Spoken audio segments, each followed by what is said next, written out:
Hello and welcome to Raw Politics, Newsroom's weekly podcast and video chat on the big political issues. I'm Jo Moyer and with me I have my colleague Emma Hatton. Welcome, Emma. Thanks, lovely to be here. And of course in Auckland we have Tim Murphy joining us. Hi Tim.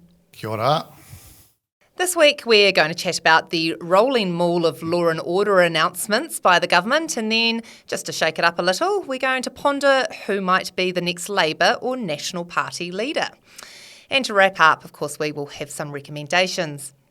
But first, there has been horrific scenes coming out of Auckland where 2 people have been shot and killed by a gunman who has also been confirmed dead, and 7 people are being treated for injuries.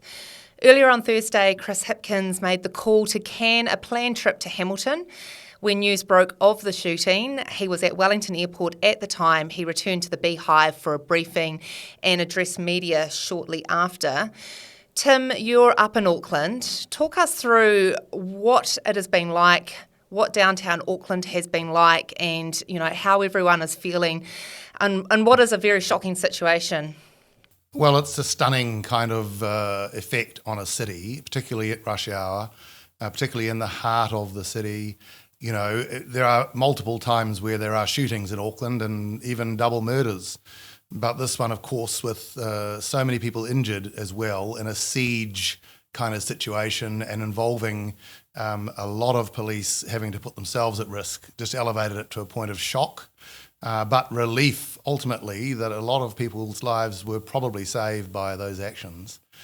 So the city just gets stunned. And in a political sense, I think for any leader, it's a kind of these highly tragic, highly public events lay down a challenge of how to respond, how to show the requisite care and kind of attention to a place and to people, but also to present and be present.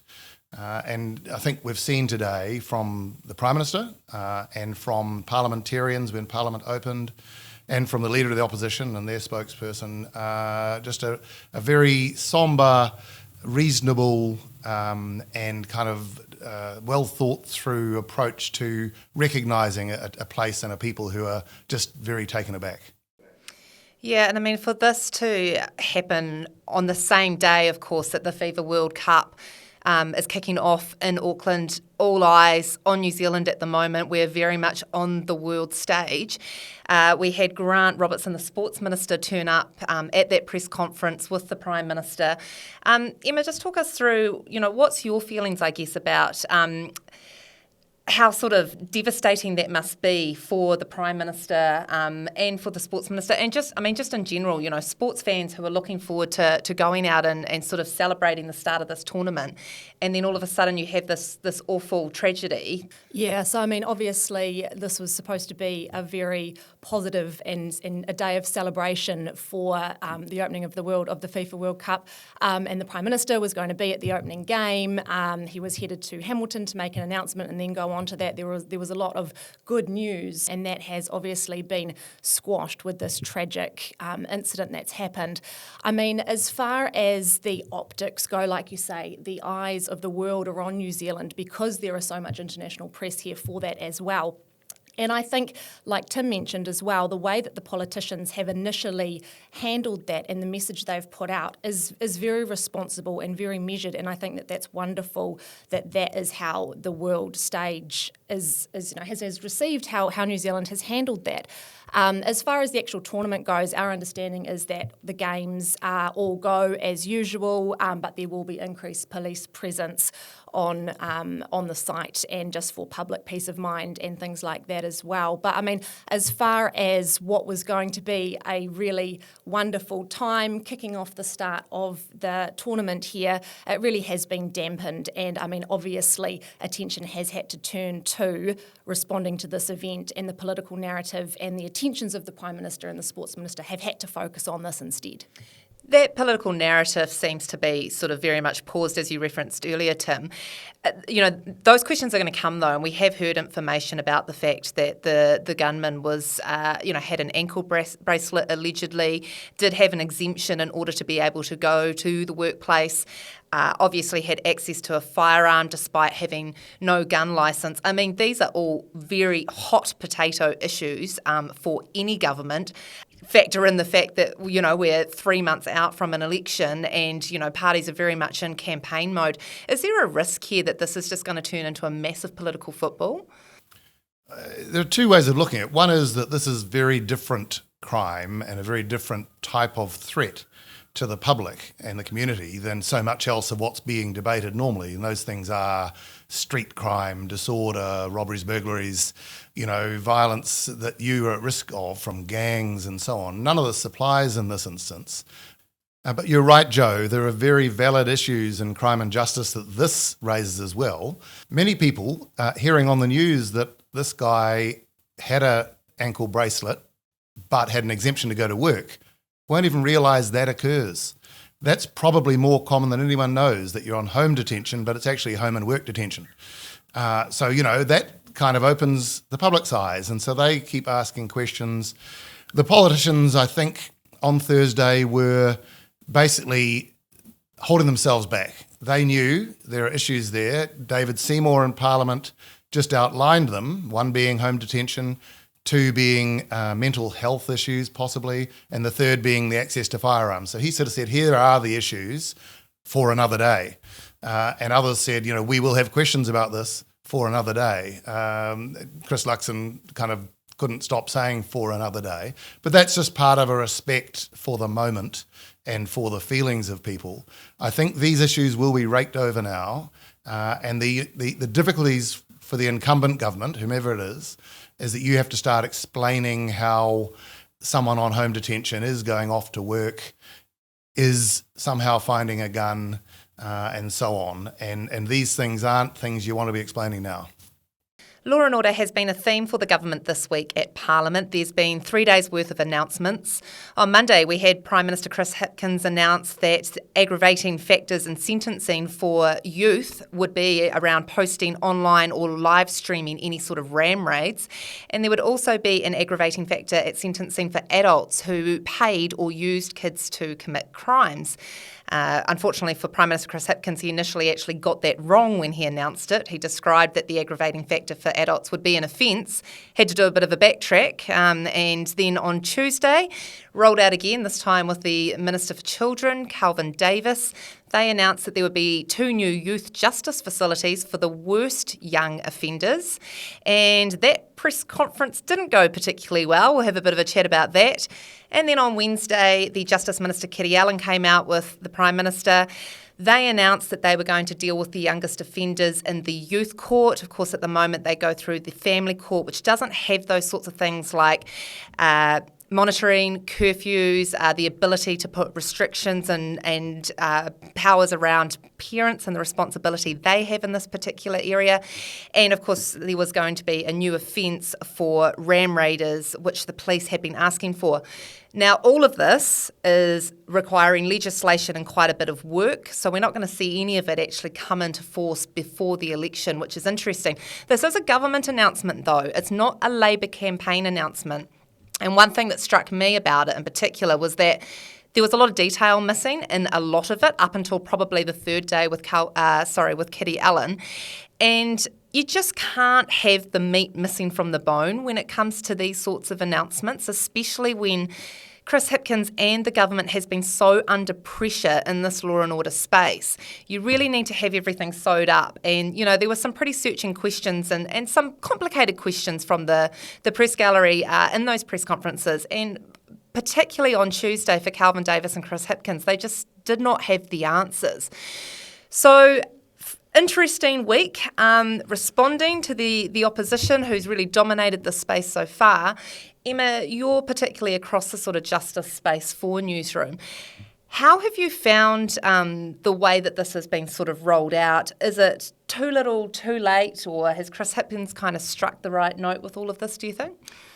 No, I don't think that Labor has managed to strike the right note on this. I think Prime Minister Chris Hipkins has done quite a disservice to Police Minister Chris Hipkins. And when he was Police Minister, I spoke with Chris Hipkins for Newsroom about what his plan was specifically for youth offending, and he committed to evidence-based policy, no snappy soundbite solutions. Everything would be backed up by expert analysis, and we were promised a thoughtful, coherent plan to deal with youth offending. And I think Labor did not foresee that youth offending and ram raids in particular would still be an issue 3 months out from the election. They thought that this problem would be done and dusted. They thought that their prevention and intensive intervention services would do the trick. And to their credit, they have done the trick for the majority of these young offenders. 75% of them have gone through these circuit breaker programs, and it has been a success. They did not foresee a stubborn cohort of that 25% that they would still be having to deal with. And like you say, Joe, they have left themselves no runway now to actually put something in that is going to, A, start to fix the problem or even look like it's going to fix the problem, because things like new youth justice facilities, things like putting 12 and 13-year-olds through the youth court have absolutely fallen flat with people who are experts in this sector. They say it is a no-go zone. We know punitive approaches like this don't work. And it's a real shame, because this is Labor's this was a real chance for Labor to put forward some innovative and some solutions that would get the sector saying, look, actually, this might actually work. Even if there wasn't much meat on the bones, they could have said, look, we can work with this. But what they've laid out, it doesn't seem like is going to come and bear much fruit. And like you say as well, this has been the opposition's wheelhouse, and Labor's trying to play tough on crime in a field that they're just not matching up for. So, I mean, you've seen down at Parliament as well, Joe, haven't you, the way that National and ACT came out reacting to this. I mean, Labor's almost made themselves a bit of a joke. Yeah, no, totally. I think it's interesting too that these conversations about this work that's been rolled out this week was discussed some time ago. Well, at least some of it was. I think it's fair to say that Calvin Davis's announcement was probably drawn up on the back of a napkin on his flight from Northland to Wellington ahead of Cabinet on Monday. But in terms of the other stuff, it was drawn up earlier, and you really saw that with Kitty Allen and Chris Hipkins' press conference. Kitty Allen became Justice Minister at around the same time that Chris Hipkins became Police Minister last year.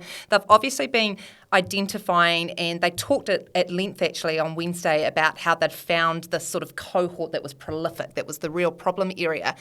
Now, interestingly, what I've learnt is that Cabinet actually looked much earlier on at doing some more sort of tougher stuff, that, you know, getting into that tougher on crime, things that we've seen around like the new youth facilities for those sort of real bad eggs in terms of the young offenders. But there was pushback within Cabinet. So there were some ministers sitting around the Cabinet table who were feeling a bit uncomfortable about sort of chasing National and ACT into that space, despite the fact that the evidence out on the street literally was that there was a massive, massive problem, and they were hearing repeatedly from business owners, traumatised people in the community who were dealing with, you know, these ram raids and retail crime constantly. And there was pushback from some ministers. So, you know, Chris Hipkins has obviously come in, decided, right, well, enough is enough. We're getting absolutely mowed over by the opposition, and the public is really against us at this point, and they've decided to do something different. Tim, what does that say, I guess, about, you know, the direction under Jacinda Ardern, the way that things were done? You had Chris Hipkins as Police Minister obviously wanting to do more. They talked about doing more. And now we've got to a point 3 months out from the election, and something's finally happening. Well, on one level, it reminds me of the national government, the key English government, that for so long denied there was a housing crisis, just wouldn't move on it. Labor, on its law and order crisis, has finally tried to move, a little bit ahead of National, which did it 2 years after they went out of office. They finally agreed there was a crisis. But Labor's doing that. It's put its hands up and pushed back for so long, denying that the kind of crisis that ACT and National have been politicising existed. So now they come out and do this. It just, to me, it seems like a day late, $1 short, exemplified by an item that was on News Hub, TV3 News, about 3 weeks ago, only 3 weeks ago, where they had a cameraman who chases crime events overnight for them. He was sent out to keep a diary over 1 month in June of all the things he went to, and he was reporting and showing how much more there was than all the years he's been doing this stuff, and showing it graphically and illustrating it with his own experience. It was put to Carmel Sepuloni, who was acting PM at the time with Chris Hipkins overseas, and her reaction was, "Oh, I don't think it's really that bad." It's what is probably going to be a viral clip. It was astonishing to see it. You know, she's from Auckland. She knows it. Now, the stats kind of back up some of that argument, but you've just got to recognise how people are taking it and how it's appearing, and that wasn't the right answer. So I think with this, it's just a sort of a very late in the piece attempt to square things up, but they really have been their own worst enemy in not addressing this, Joe. As you said, if they had earlier consideration at Cabinet, things could be different. Well, and there is a place for the rehabilitative approach, and, you know, the Labor has actually managed with what they have been putting in place over the last 12 months or so, as you said, Emma, to get 75% of those young offenders sort of back on the straight and narrow. It's this sort of really stubborn, determined, about 20 to 50 kids is what Justice Minister Kitty Allen said that they were looking at. And obviously those kids change over time, but that's the sort of the group that you're looking at. And you kind of just go, well, it's good to do the rehabilitation stuff, and it makes sense, and it really comes from a place that, you know, Labor knows and understands. But that's not going to work for everybody, and it feels as if Labor has been trying to do this sort of blanket approach, which is what has also been happening in the correction space as well, where you've seen Calvin Davis as Corrections Minister, you know, really focus much more on the rehabilitative side of things within prisons, and bringing that prison muster number down. But at the end of the day, and I mean, you speak to, you know, justice advocates about this sort of stuff, Emma, there is a group, right, whether it's adults or whether it's youth, who that's just not going to work for. And you've got to do something different. And I guess that's the part that surprises me about why it's taken until 3 months out from the election for Chris Hipkins and Calvin Davis and Kitty Allen and that to actually work that out. Because you know, no country, no society anywhere has this perfect situation where there's, you know, everyone just kind of gets on board with the softly approach. So there always had to be a bit of a hard end to it. But do you think that, I guess, what they've gone with in terms of the youth court, where, you know, they can do things like put ankle bracelets on 12-year-olds and, you know, set up new high needs facilities where potentially, based on what Calvin Davis has said this week, you might have 12-year-olds and 17-year-olds in these very secure units, you know, much higher security than what they get currently. Is that the answer here, or, you know, what are you hearing about it? Yeah, I mean, I think Labor essentially backed itself into a bit of a corner quite early on with this, and it didn't leave itself many options anyway, because it committed to the preventative intervention circuit breaker type work, yes, but it also slammed any sort of suggestion that punitive measures were on the cards at all. So when it came to the crunch, like you say, and they finally recognised that there is a crisis here and that there are a group where this isn't working and that it is a problem, and we can't let business owners just, you know, expect to have a car driven through their premises. It is simply unacceptable for this to happen. So they left themselves with a very narrow sort of set of options, I think, because they couldn't rely solely on their preventative intervention work, yet they couldn't go all out with some sort of, you know, lock them up approach either. So there wasn't much left for them to choose. And I think what's disappointing from the advocates and the experts that I've spoken to is that the options that they have gone with don't seem to have an evidential base. Things like putting 12 and 13-year-olds into the youth court system. So yes, there are a broader range of options. That is a fact.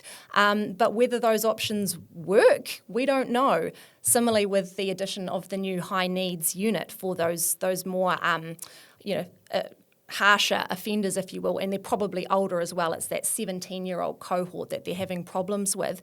There is no evidence, or they haven't provided us with any evidence, that that is actually the problem, that it is this group that's making it hard for the younger ones to be rehabilitated. So where it falls short is on the evidence and the guts to actually back up with what they're doing to say, yes, we know this will work. The sector has told us it will work.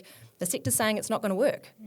The 17-year-olds is an interesting one too, Tim, because you've got very different ideas from the different political parties how to deal with them. You've obviously had ACT come out a while ago now and say that 17-year-olds should go back into the adult system and should be treated as adults. You've got the National Party who's saying, well, these are the sorts of people who should be put into boot camps.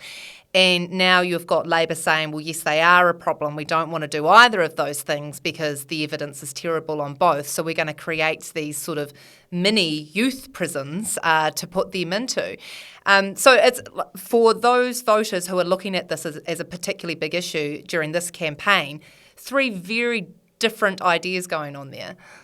And every party that tries to get tough on law and order always couches it as well that we're going to rehabilitate more inside the detention system. They always have that as the other part of it, the sort of, the carrot and the stick. So I think here for Labor, people probably just don't believe Labor, or at least the Justice Ministry or Corrections, that there are only 20 or 50 hardcore kids out there and the whole length and breadth of New Zealand that all these issues are happening. They just don't believe those sort of numbers. And so you might have that data and you might have gone through that evidence, and things can be evidence right and probably ethically right, but politically wrong. Now let's take a look at the leaders in waiting within National and Labor. You never know what might happen at the election at this point with the polls the way that they are, and whether Christopher Luxon or Chris Hipkins will be staying or choosing to go, or perhaps even being forced to go by October. Let's have a bit of a look at Labor first. Tim, what are your hot takes on who is lining up for Chris Hipkins' job? Can I just preface it with one quick thing, which is to say we haven't had an election like this for years where both big party leaders are as unpopular or as low in popularity as these two at this point. There's always been someone who is the more popular by some margin. And last time it was becoming Jacinda Ardern. Before that, John Key kept doing it. And before that, Helen Clark was well up there. So it's a rare situation we're in where neither of these guys are sort of embraced greatly by the populace. So one of them's going to lose. But neither of them being forces with personal popularity ratings, that then comes up what happens after the election, which I think you're getting at, Joe. In Labor, look, they've gone through some of their contenders, as we know. The names that bobbled up before have been sidelined and, compromised a bit, conflicted out of the running.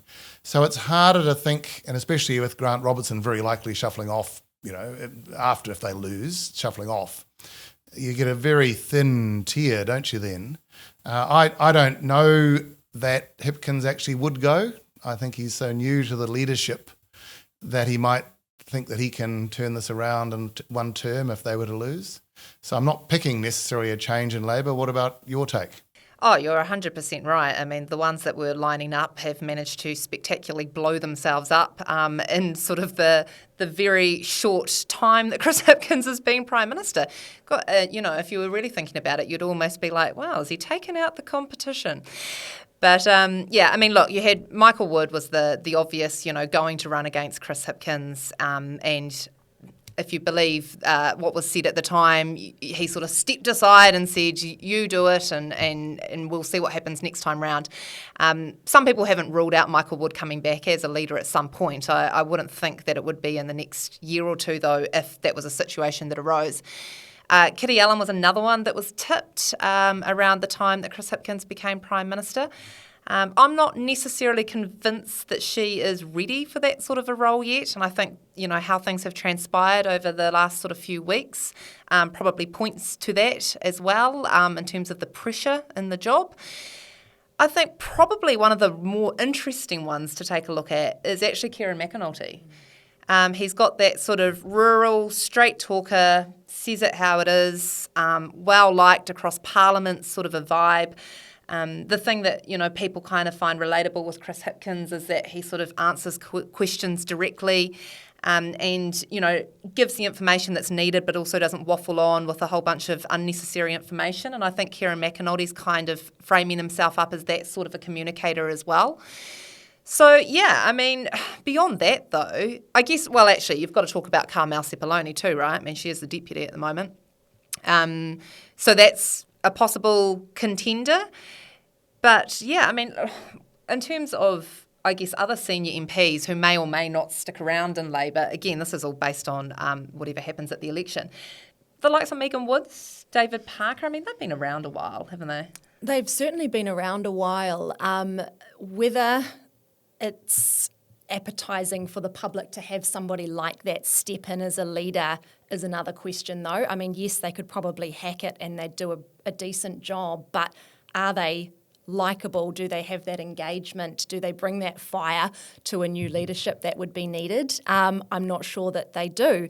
Someone like Kieran McAnulty, you could see going into that space and having that energy that the public is after, maybe not straight away, but someone to sort of foster, get those, I guess, lines of succession going. And I think given that it's so difficult for us to talk about some obvious contenders for the position shows that there's not a lot of succession planning that's happened in Labour at the moment. So if they did come into government after October, I think they would really need to think about who they're elevating into those cabinet positions, getting some of those new crop through, some of those engaging people. I'm thinking of Arena Williams and the like, who have, performed quite well in their lower roles in the select committees and whatnot, to just give the public some options and get a bit of excitement back into, what the future of the party could hold. Yeah, on that new crop, Tim, there's, there are a few names in there.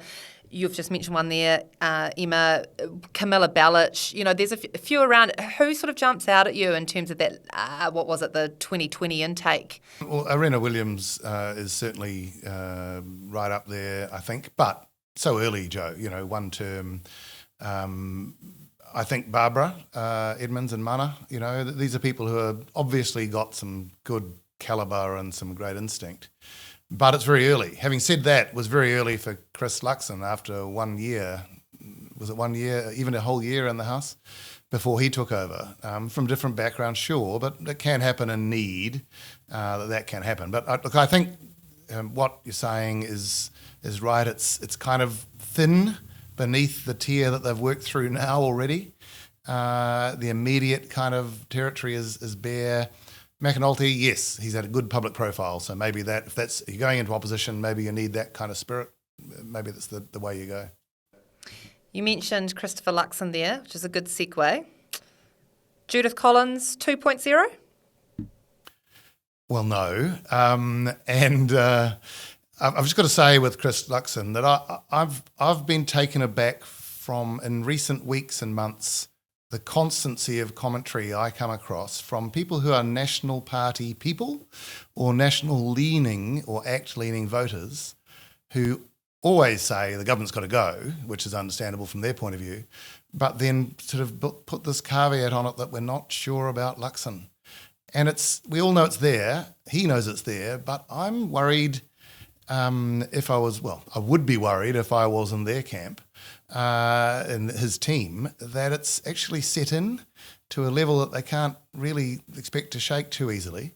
That, I don't write leaders off anymore. I did famously years ago as a political reporter and then as an editor say that both Jim Bolger and Helen Clark were unelectable.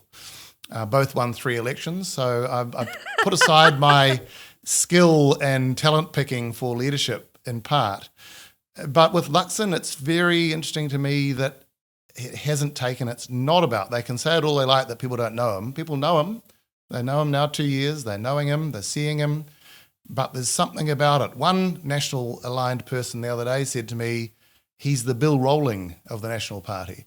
Now, Rowling was a very competent minister who took over when Kirk died and became Prime Minister briefly, but then kept leading Labour on after that and was sort of the soft guy to Muldoon's hard guy, if you like, and was sort of bullied around and perhaps besmirched and not rated. But I'm not sure that's correct entirely, but there's obviously something not connecting. Yeah, and I think when you start to look at kind of the really obvious replacements for Christopher Luxon, you've got obviously Deputy Nicola Willis, very good, very articulate, good communicator, knows her stuff across everything. There's obviously plenty of speculation and rumour around this place all of the time about when she's going to roll into that job. Chris Bishop, obviously one of their better performers as well, and Erica Stanford too has been constantly raised as a potential future leader. But the thing with those three is they all come from the Liberal bloc within the National Party. And, you know, history's kind of shown. Todd Muller came in, he was from that same sort of bloc, not quite as much, but more conservative in some spaces, but of course had that backing of Nicola Willis and Chris Bishop. Didn't work, and yeah, I don't know. Is the National Party, and you might know the answer to this, Tim, is the National Party at a point where it would put someone from that sort of particularly Liberal bloc into the leadership, do you think? I don't know enough about the scale of those blocks within that caucus. It's a small caucus, as we know. I'm not sure how big or small their grouping is. I'm assuming, Joe, it's, a third of the 35 that they have might be more Liberal. So it makes it difficult, doesn't it, to assemble, if that's the basis you're making it on, to assemble a 1/2+1 result for a Liberal candidate. But then, needs must, as always, and Luxon, who's from that more conservative end of things, if he takes them into defeat in October, then it might not just be sort of Liberal versus Conservative, it might be losers versus winners kind of thinking in a caucus, that who could get us up and through this. This is an election they should win. And if he can't do that, then you think they might amend their personal biases, and look for something else that could do it. Let's wrap things up with some recommendations, something you've watched, read or listened to this week that you've enjoyed. Emma. My recommendation this week is for... I'm going rogue here on my first appearance on Raw Politics. Love it. It's the general coverage that's come out of the courts this week on the Lauren Dickerson murder trial. And the reason that I'm recommending that people get engaged with this coverage is that there has been quite a bit of heat that's come down on the journalists and the way that the crime has been reported, and in particular the details of the murders. And why I'm saying that it's a recommendation for me is that, yes, the details of this crime are horrid and they're gruesome and they're sickening. But we need to know about this crime and we need to know the details of this crime because we need to know more about our mental health services in this country, and we need to know specifically more about our maternal mental health services, rather. And so if this is a story that makes you have a sort of a visceral gut reaction, but it forces you to talk to somebody about it, or it forces you to start asking some questions, then that's actually exactly what the story is supposed to be doing for our public discourse. So I'm recommending people be engaged with this story. In particular, the Herald's been doing really fabulous content out of court, but all of the court reporters down there are actually doing an incredible job of covering this trial. Yeah, no, good point. Tim, what about you? Mine is a piece by Audrey Young from the Herald that is a sort of a profile by talking to his parents of our Prime Minister Chris Hipkins. It goes from the boy from Lower Hutt right through to the silent coup. It's a very deep, very sort of human and a very instructive look at Hipkins and what framed him. And I'm recommending Newsroom's lovely Jonathan Milne this week. He did a really good story on it was called 17,000 Houses and Businesses Overcharged Water Costs. Fascinating read. Basically, it looks at these defective smart water meters, which turned out to be not so smart after all. And people found out that they had been getting overcharged, and now there's a whopping bill as a result that is going to have to be paid back. So check that out on newsroom.co.nz. That's it from Raw Politics for this week. Thank you to our producer, Hugo Stewart, and our readers, listeners and watchers. Please, if you have any burning questions, email them to me, joe.moyer@newsroom.co.nz. Thank you, Tim, and thank you, Emma. Thanks for having me. Thank you, and thanks, Emma, for coming. It's been really good to have you on. You can find us next week, same time, same place, here on YouTube or wherever you get your podcasts.